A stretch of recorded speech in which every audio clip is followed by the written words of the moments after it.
Hello friends, hi అందరికీ. Capsicum kurma చేసుకుందాం మనమైతే ఈరోజు.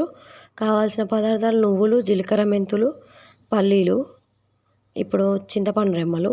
ఇప్పుడు మనం క్యాప్సికమ్ కట్ చేసి పక్కన పెట్టుకోవాలి చిన్న ముక్కలు. ఒక కడాయిలో పల్లీలు, పుట్నాలు వేసి వేయించుకోవాలి దోరగా.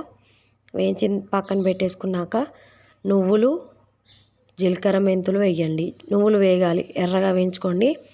వేయించి పక్కన పెట్టుకున్నాక జీలకర్ర, మెంతులు కొంచెమే తీసుకోండి ఫ్రెండ్స్, చేదుగా ఉంటున్నాయి కాబట్టి జీలకర్ర, మెంతులు అవన్నీ మిక్సీ జార్లో వేసి మిక్సీ జార్లో వేసేసి పక్కన పెట్టేసి మిక్సీ పట్టుకోండి.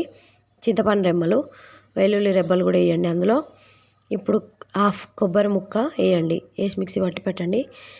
కడాయిలో ఆయిల్ వేసేసి పోపు గింజలు వేసి, ఇప్పుడు కావాలంటే కడాయిలో మీరు కరివేపాకు, పసుపు వేయండి. ఆనియన్ కూడా వేసుకోవచ్చు పోపులో.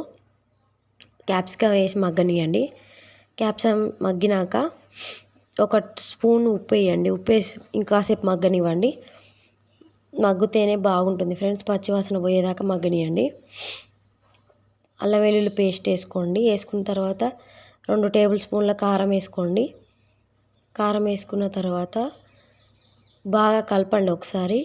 కలిపి పక్కన పెట్టుకున్నాక గరం మసాలా వేయండి చిటికెడు. 1 స్పూన్ ధనియాల పొడి వేయండి. వేసిన తర్వాత వాటికి ముక్కల కారము, ధనియాల పొడి, గరం మసాలా పట్టేదాకా కలిపి పక్కన పెట్టండి.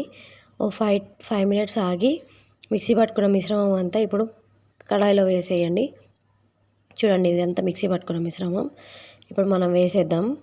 వేసేసి ఒక 2-3 మినిట్స్ కలపండి. కలిపిన తర్వాత కస్తూరి మెంతి వేయండి. గుంజుకుంటున్నప్పుడు కొత్తిమీర వేసి గార్నిష్ చేయండి ఫ్రెండ్స్.